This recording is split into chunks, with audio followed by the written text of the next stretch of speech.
الحمد لله وكفى وسلام على عباده الذين اصطفى خصوصا على أفضلهم وخاتم النبيين محمد الأمين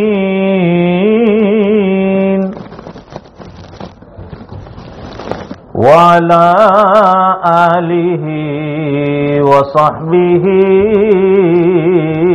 أجمعين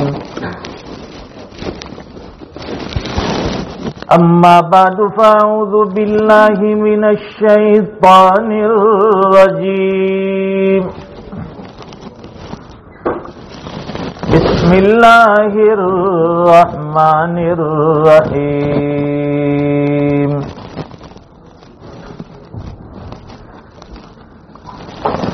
وَلَقَدْ فَتَنَّا سُلَيْمَانَ وَأَلْقَيْنَا عَلَى كُرْسِيِّهِ جَسَدًا ثُمَّ أَنَابَ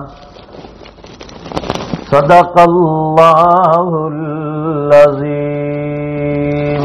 ایک مرتبہ درود پاک پڑھیں. اللہم صلی علی سیدنا و مولانا محمد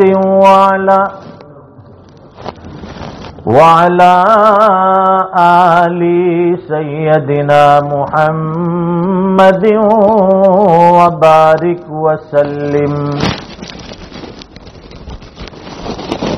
بزرگوں اور دینی بھائیوں، پچھلے سبق میں یہ بات عرض کی گئی تھی کہ حضرت سلیمان علیہ السلام کو اللہ تعالی نے نبوت اور عظیم بادشاہت عطا فرمائی تھی.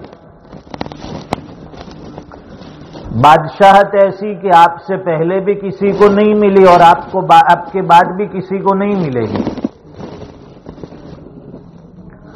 دعا مانگی تھی کہ اللہ ایسی بادشاہت عطا فرما جو میرے بعد کسی کو نہ ملے. اور آپ کو تخت عطا فرمایا تھا جو ہوا میں اڑتا تھا. ہوا کو آپ کے تابع کر دیا گیا تھا. آپ جس طرح چاہتے تھے ہوا کو حکم دیتے، اور تخت یہ اللہ کے حکم سے جب آپ ہوا کو حکم دیتے تھے ہوا اس کو لے کر اڑتی تھی. ہوا جہاں چاہتے تھے اسے لے جاتے تھے. صبح کی ایک منزل اور دوپہر سے شام کی ایک منزل، یعنی ایک دن میں 2 مہینے کی مسافت طے ہوتی تھی. آپ کو امریکہ جانا ہو، کینیڈا جانا ہو، ایک دن میں یہ سفر طے ہو جاتا تھا. آج کے اس سائنسی دور میں یہ بات سمجھنا آسان ہے کہ ایک دن میں آدمی کسی جگہ کا سفر کر سکتا ہے. لیکن اس زمانے میں جب حضور پاک صلی اللہ علیہ وسلم کی پیدائش سے لے کر حضرت سلیمان علیہ السلام کی وفات کے درمیان 1700 سال کا فاصلہ، تو 1400 سال تو یہ ہو گئے. اور وہ سوچئے کہ 1700 سال تو اتنے طویل عرصے میں اس طرح کی ٹیکنالوجی یعنی انسان کی حیثیت اور طاقت سے پرے ہے یہ چیز کہ وہ تخت جو تھا اللہ کے حکم سے حضرت سلیمان علیہ السلام کو لے کر چلتا اور اتنی طویل مسافت ایک دن میں طے فرما لیتے تھے. اب یہ تخت آپ کو کیسے ملا؟ ہر چیز کے پیچھے قربانیاں دینی پڑتی ہے. قربانی دینے کے بعد آدمی کسی نتیجے پر، کسی عہدے پر، کسی منصب پر، کسی اقتدار پر پہنچتا ہے. قربانی کے بغیر کوئی چیز حاصل نہیں ہوتی. اگر کوئی 3 دن دعوت و تبلیغ میں لگا لے اور اس کے بعد کہے کہ مجھے 4 مہینے کا امیر بنا دیا جائے تو اسے وہ امیر نہیں بنایا جاتا. کہ بھائی ابھی تو جمعہ 8 دن بھی تمہارے تبلیغ کے اندر، جماعت کے اندر نہیں لگے اور ایک دم سے کیسے آپ کو امیر بنا دیا جائے. اس کے لیے قربانی ہے بھائی، آپ پہلے 3 دن لگائیں گے، چلہ لگائیں گے، 4 مہینے نکلیں گے، سال لگائیں گے. جب ایک حد تک آپ اس سلسلے میں اس کام میں آگے بڑھیں گے تو بزرگوں کو اور بڑوں کو اعتماد ہوگا کہ یہ اس قابل ہو گیا ہے کہ اب اس کو امیر بنایا جائے اور اس کے ماتحت جماعت روانہ کی جائے. حضرت سلیمان علیہ السلام نے بھی قربانی دی، پھر آپ کو یہ تخت ملا. وہ اس طرح سے کہ ایک مرتبہ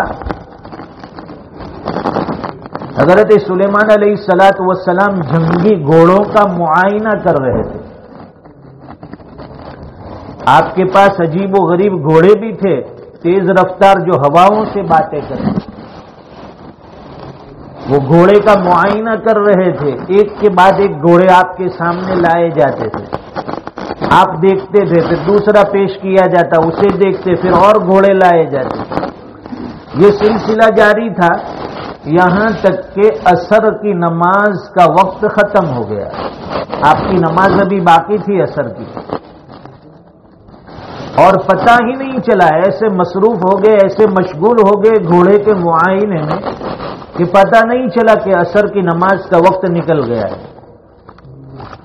جب نماز کا وقت نکل گیا تو آپ کو احساس ہوا کہ ہائے ہائے یہ کیا ہوا، یہ گھوڑے کے معائنے کی وجہ سے میری نماز عصر قضا ہو گئی. آپ کو انتہائی افسوس ہوا اور پھر اللہ کے دربار میں تائب بھی ہوئے کہ الہ العالمین معافی کا خواستگار ہوں، معاف فرما دے، غفلت کی وجہ سے میری نماز عصر قضا ہو گئی، معاف فرما. اور پھر غصہ بھی آیا کہ آدمی جب ہمیں نمازوں سے محبت ہو جاتی ہے تو پھر غصہ آتا ہے. جب محبت ہی نہ ہو نماز سے، اس کی عظمت ہی دل میں نہ ہو تو کتنی ہی نمازیں قضا ہو جائے کوئی فرق نہیں پڑتا. یہاں ایک نماز قضا ہوئی، افسوس بھی ہوا، توبہ بھی کی اور غصہ آیا. کس کام کی وجہ سے؟ وہ گھوڑے کی وجہ سے میری نماز عصر قضا ہوئی. جتنے گھوڑے تھے سب منگوائے. قرآن کریم میں یہ واقعہ ہے کہ آپ نے سب کی گردنیں اور سب کی ٹانگیں کاٹنی شروع کر دی، سب گھوڑے ذبح کر دیے اور غریبوں میں اس کو کھلا دیا گیا گوشت اس کا.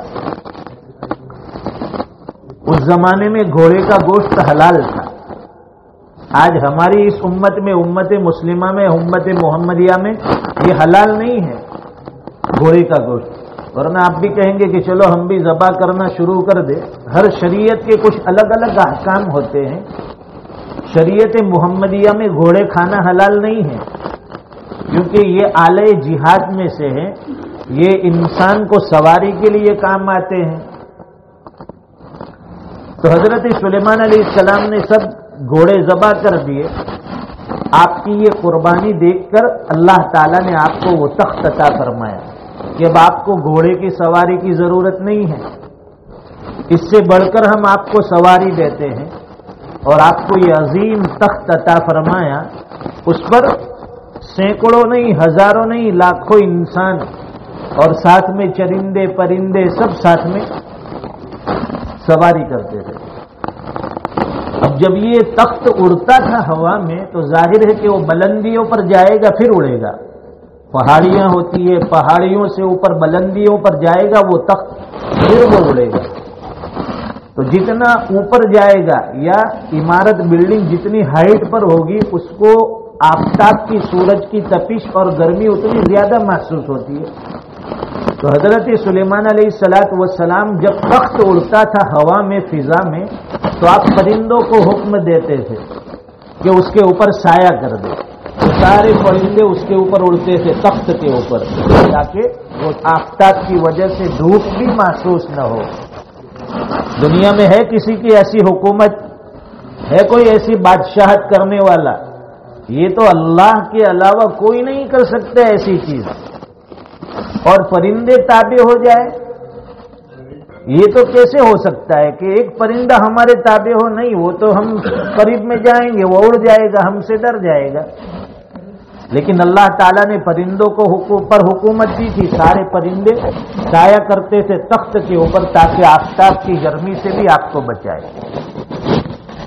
حضرت سلیمان علیہ السلام نے ایک مرتبہ آپ کے جو خدام تھے کام کرنے والے،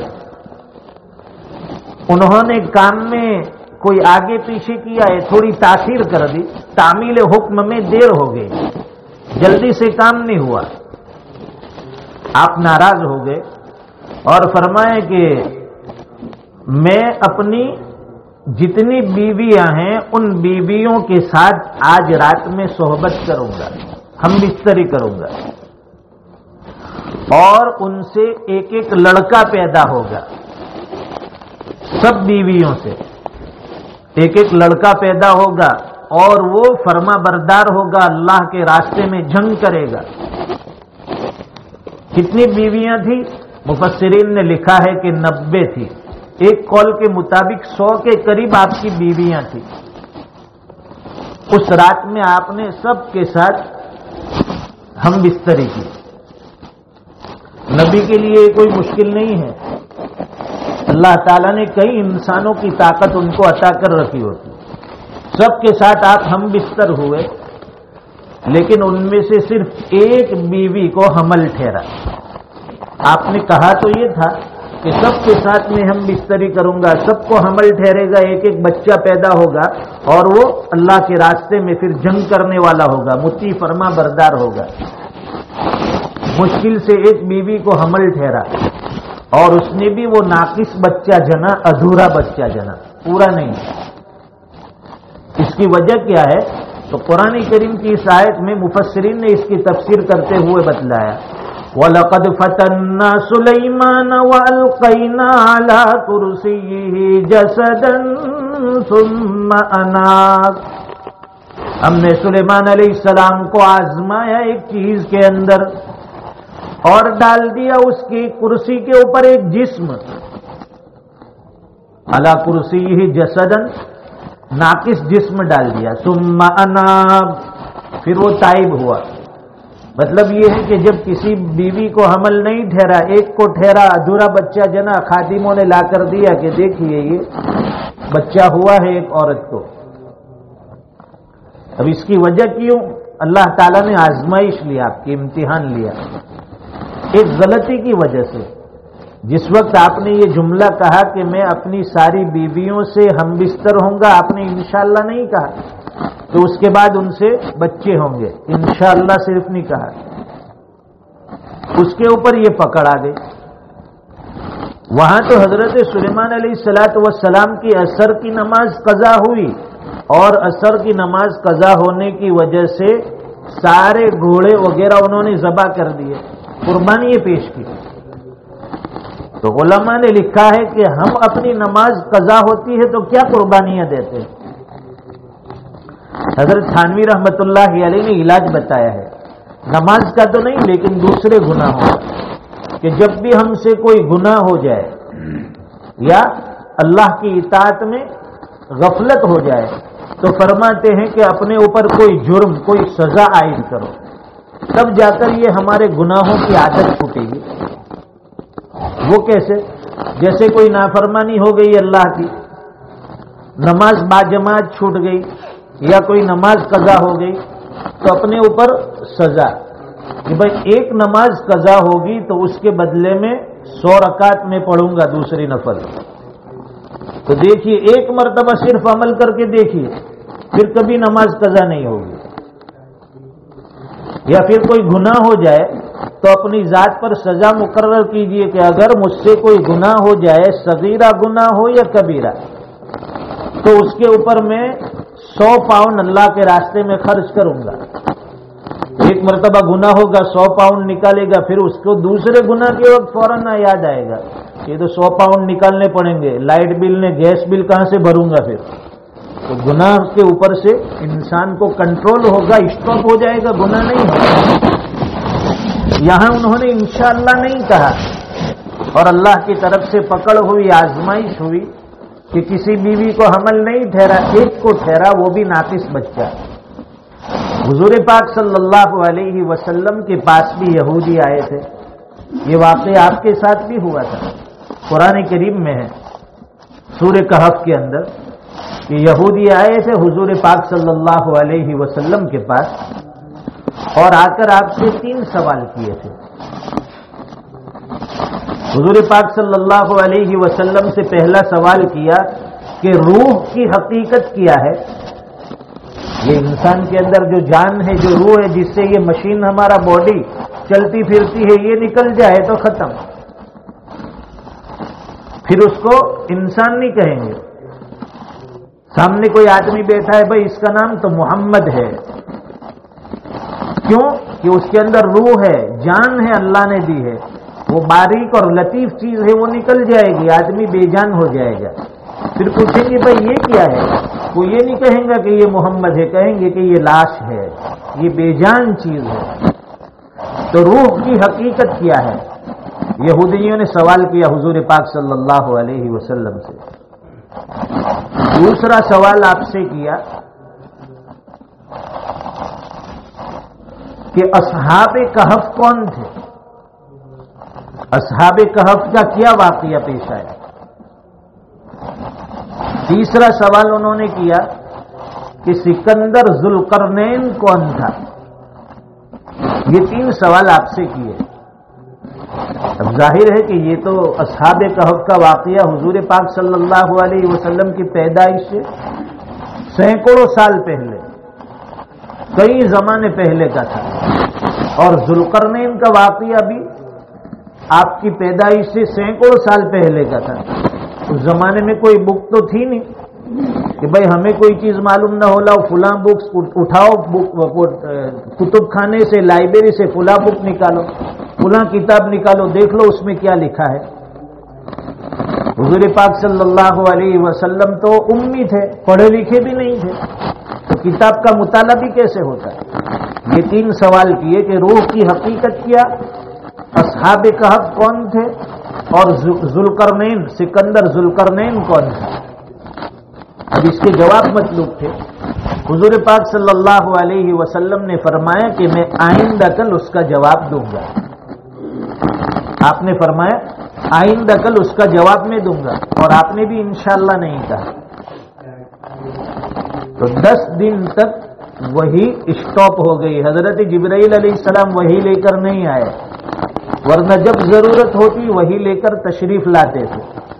آپ بار بار آسمان کی طرف دیکھتے تھے، انتظار میں تھے کہ جبرائیل آئیں گے، وہی لائیں گے، یہودیوں کو جواب دینے ہیں۔ اب یہاں عزت کا بھی سوال ہے کہ آئندہ کل وعدہ کر چکے ہیں جواب دیں گے، لیکن تاخیر ہوئی۔ یہ تنبیہ تھی اللہ کی طرف سے۔ اور پھر قرآن کریم میں آیت نازل ہوئی وَلَا تَقُولَنَّ لِشَيْءٍ إِنِّي فَاعِلٌ ذَلِكَ غَدًا إِلَّا أَن يَشَاءَ اللَّهُ۔ اے نبی، آپ جب کسی چیز کے بارے میں، کسی کام کے بارے میں کوئی ارادہ فرمائیں تو یوں نہ کہے کہ آئندہ کل کروں گا، یا آئندہ کل کہوں گا، یا آئندہ کل بتلاؤں گا، بلکہ اللہ کی مشیت پر چھوڑ دیجئے۔ انشاءاللہ کہیے کہ انشاءاللہ آئندہ کل جواب دوں گا۔ انشاءاللہ نہ کہنے کی وجہ سے 10 دن تک وہی نہیں آئی۔ اس سے امت کو بھی سبق ہے کہ ہر کام میں انشاءاللہ، ہم بار بار بھول جاتے ہیں اور بھولنے کی عادت ہو جاتی ہے۔ کوئی کچھ کہے گھر سے کچھ لانے کے لیے تو گھر آتا ہے خالی منہ لے کر، بیوی پوچھتی ہے وہ چیز میں تو بھول گیا، جاتے وقت یہ نہیں کہا تھا کہ انشاءاللہ یہ لے کر آؤں گا، انشاءاللہ یہ کروں گا۔ کسی سے وعدہ کریں گے تو بھی انشاءاللہ آئندہ کل آپ سے ملاقات کروں گا، انشاءاللہ آئندہ کل ہم فلاں جگہ جائیں گے۔ دعوت کے ساتھی ہم نے دیکھے ہر کام میں انشاءاللہ مغرب کی نماز کے بعد گشت ہوگا، انشاءاللہ فلاں وقت میں عمومی تعلیم ہوگی، انشاءاللہ فلاں وقت میں فلاں کی ہر چیز کے اندر پہلے انشاءاللہ۔ جب انشاءاللہ ہماری ہر چیز میں، ہمارے ہر کام میں، ہمارے ہر عمل میں شامل ہوگا تو اللہ کی طرف سے نصرت اور مدد ہوگی، اور ایسی مدد ہوگی کہ جس میں آدمی کبھی دھوکہ نہیں کھائے گا۔ تو ہم بھی یہ نیت کریں کہ انشاءاللہ اپنے ہر عمل میں، ہر کام میں اس دعا کو شامل کر لے، اس جملے کو شامل کر لے۔ کسی سفر کا ارادہ ہے، انشاءاللہ آئندہ مہینے مجھے فلاں جگہ سفر کرنا ہے۔ اب انشاءاللہ نہیں کہے گا، کتنا بھی پختہ ارادہ ہو، یا آپ نے ٹکٹ بک کر لیا ہے، وہ کینسل ہو جائے گا، وقت آئے گا فلائٹ کینسل، حالات خراب، کورونا پھر اپنا سر نکالے گا، اب گھر میں بیٹھے رہو، اسٹاپ ہو جاؤ۔ جب انشاءاللہ کہیں گے اللہ تعالیٰ راستے ہموار کرتے جائیں گے، حالات کھلتے جائیں گے، اللہ کی طرف سے مدد آتی جائے گی، اور اللہ کی طرف سے جب مدد آتی ہے تو انسان کھلی آنکھوں سے دیکھتا ہے، نہ سوچا ہوا کام ہو جاتا ہے، نہ سوچے ہوئے حالات دور ہو جاتے ہیں، بڑی بڑی پریشانیاں تکلیفیں اللہ تعالیٰ دور فرماتے ہیں۔ تو آج کے اس سبق میں دو باتیں بتائی گئی کہ ایک تو حضرت سلیمان علیہ السلام کو جو تخت ملا تھا وہ قربانیوں کے بعد ملا تھا، اس لیے آج ماشاءاللہ جماعت بھی آئی ہے، اور جماعت کے اندر سب سے زیادہ چیز کی ضرورت ہے وہ قربانیاں۔ آدمی جتنی بھی قربانیاں دیتا جائے گا، دین انشاءاللہ ہماری زندگیوں میں آئے گا۔ حالات آئیں گے، صبر کرنا پڑے گا۔ یہ دعوت و تبلیغ کے اندر حالات آتے ہیں، جماعتیں نکلتی ہیں، صبر کرنا پڑتا ہے، کبھی بھوکے بھی سونا پڑتا ہے۔ کئی جماعتیں جب ایسے وقت پہنچتی ہے، رات کے وقت ہوٹل بھی بند ہے، کھانا بھی نہیں ہے، جو کچھ پاس میں ہوتا ہے بریڈ وغیرہ وہ چبا کر کھا لیا، سو گئے۔ کبھی کھانے کے اندر حالات، کبھی ساتھیوں کے اندر انبن، بہت سے ساتھی ایسے ہوتے ہیں پہلی مرتبہ نکلے ہیں، انبن ہوتی ہے، ناسمجھ ہوتے ہیں، وہ جھگڑے بھی کرنے لگتے ہیں، صبر سے کام لو۔ تو فرماتے ہیں کہ اس کام کے اندر جتنی بھی مشقت اٹھائیں گے، جتنے بھی مجاہدات کریں گے، جتنی بھی صبر کریں گے، اللہ تعالیٰ زندگیوں میں دین اتنا راسخ فرمائیں گے، اتنا مضبوطی کے ساتھ دین زندگی میں آئے گا۔ تو ایک سبق تو یہ ملا کہ جب آدمی قربانیاں دیتا ہے تو پھر اللہ کی طرف سے اسے ترقی ملتی ہے، دنیاوی کاروبار کے اندر ہو یا دین کے اندر ہو، جس لائن میں بھی آپ قربانی دیں گے اللہ تعالیٰ اس لائن میں آپ کو کامیاب بنائیں گے۔ اور دوسرا سبق یہ ملا کہ اپنے ہر عمل میں، ہر کام میں ہمیں انشاءاللہ کہنا ہے، انشاءاللہ آئندہ کل یہ کریں گے، انشاءاللہ حضرت سلیمان علیہ السلام کا واقعہ آئندہ کل باقی سنائیں گے۔ آج ہمارے دعوت کے ساتھی ہیں، ان کا بھی کوئی عمل ہوگا، وہ بھی تھوڑی دیر ابھی گفتگو کریں گے دعا کے بعد انشاءاللہ۔ دعا فرمائیں گے۔ اللہم صلی علی سیدنا و مولانا محمد وعلی آل سیدنا و مولانا محمد صلاۃ تنجینا بها من جمیع الاحوال والآفات وتقضی لنا بها جمیع الحاجات وتطهرنا بها من جميع السيئات وترفعنا بها عندك أعلى الدرجات وتبلغنا بها أقصى الغايات من جميع الخيرات في الحياة وبعد الممات إنك على كل شيء قدير ربنا آتنا في الدنيا حسنة وفي الآخرة حسنة وقنا عذاب النار۔ اے اللہ ہمارے گناہوں کو معاف فرما، خطاؤں سے درگزر فرما، رحم کا، کرم کا، عافیت کا، غفاری کا، ستاری کا، خیر کا معاملہ فرما۔ اے اللہ ہر خیر مقدر فرما، ہر شر سے حفاظت فرما۔ ماضی میں جتنے بھی گناہ ہوئے ہیں پیارے اللہ معافی کے فیصلے فرما، سچی پکی توبہ والی زندگی عطا فرما۔ اے اللہ ہر گناہ سے نفرت پیدا فرما، ہر نیکی کا عشق عطا فرما۔ اے اللہ گناہ کرتے کرتے بوڑھے ہو گئے ہیں، بال سفید ہو گئے ہیں، ریش سفید ہو گئی ہے، اے اللہ گناہ کرتے ہوئے پھر بھی شرم نہیں آتی، چہرے پر سنت رسول سجائی ہے، لباس ہم نے اسلامی پہنا ہے، اس کے باوجود ہم گناہ کرتے ہیں۔ اے اللہ کبھی آنکھوں کے گناہ ہو جاتے ہیں، کبھی زبان کے گناہ ہو جاتے ہیں، کبھی ہاتھ پیر کے گناہ ہو جاتے ہیں۔ اے اللہ جسم کے ہر ہر عضو سے ہم تو گنہگار ہیں، پیارے اللہ گناہوں کی عادت چھڑا دے، ہم نہیں چاہتے اس کے باوجود گناہ کر بیٹھتے ہیں۔ اے اللہ بار بار توبہ کرتے ہیں، بار بار توبہ ٹوٹ جاتی ہے، پیارے اللہ سچی پکی توبہ عطا فرما۔ کل قیامت کے دن میدان محشر میں جب آپ کے سامنے حاضری ہوگی، پیشی ہوگی، اے اللہ زندگی کے ایک ایک لمحے کا آپ حساب لیں گے، اس وقت ہم اپنی زندگی کا کیسے حساب دے سکیں گے؟ اے اللہ زندگی تو نافرمانیوں میں گزری ہے، زندگی تو گناہوں میں گزری ہے، اے اللہ غفلت کوتاہی میں گزری ہے، نمازوں کو چھوڑتے ہوئے گزری ہے، اے اللہ دین سے دور رہ کر ہم نے زندگی گزاری ہے، معاف فرما دے، باقی زندگی طاعت مرضیات والی عطا فرما دے، دینداری والی زندگی عطا فرما دے، شریعت کا پابند بنا دے، ہمارے اہل و عیال میں بھی دین زندہ فرما، گھروں میں دین کے چرچے پیدا فرما، گھروں میں دینداری والی زندگی عطا فرما۔ اے اللہ گھر کے ہر ہر فرد کو نمازی بنا دے، نیک صالح بنا دے، اے اللہ آپ آپ کی چاہت کے مطابق زندگی گزارنے والا بنا دے۔ اے اللہ ہمارے گھروں میں دین کے چرچے پیدا فرما، اے اللہ دینی تعلیم پہ پیدا فرما، دینی بیداری پیدا فرما، چھوٹے بڑے میں سب میں اے اللہ دین کی عظمت اور دین کی قدردانی عطا فرما۔ اے اللہ دین کے لیے سب قربان کرنا ہمارے لیے آسان فرما۔ اے اللہ دعوت و تبلیغ کی نسبت سے جو جماعت آئی ہے اے اللہ اس کا آنا مبارک فرما، بستی کی ہدایت کے فیصلے فرما، ان کے آنے سے ہدایت کو عام فرما۔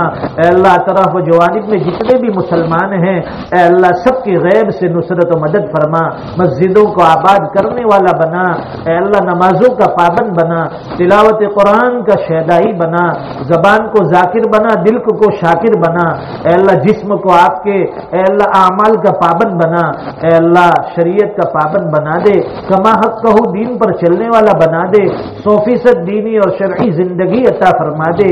اے اللہ اے اللہ اے اللہ اے اللہ سر کے بالوں سے پیر کے ناخن تک سراپا مسلمان بنا دے۔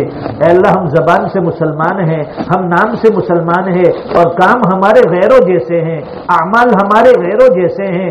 پیارے اللہ نام کے ساتھ کام بھی مسلمانوں والے کرنے کی توفیق عطا فرما دے۔ اے اللہ رمضان کی قدردانی عطا فرما، جو بھی اعمال صالحہ ہوتے ہیں قبول فرما، مزید کرنے کی توفیق عطا فرما۔ اے اللہ ہمارے والدین کے عمروں میں برکت عطا فرما، ان کو صحت عافیت تندرستی عطا فرما، ان کی خدمت کر کے جنت کا مستحق بنا، ناقدری سے حفاظت فرما۔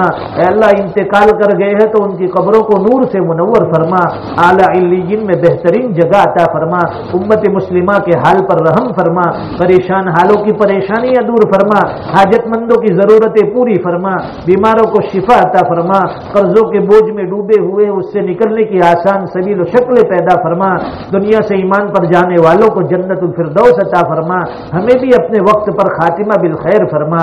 اے اللہ جو مانگا وہ بھی عطا فرما، نہ مانگ سکے بغیر مانگے اس سے بہتر و برکت عطا فرما۔ دعائیں اپنے فضل و کرم حبیب پاک صلی اللہ علیہ وسلم کے صدقے تو فی القبول منظور فرما۔ ربنا تقبل منا انک انت السمیع العلیم وتب علینا انک انت التواب الرحیم، وصلی اللہ علی النبی الکریم، آمین برحمتک یا ارحم الراحمین۔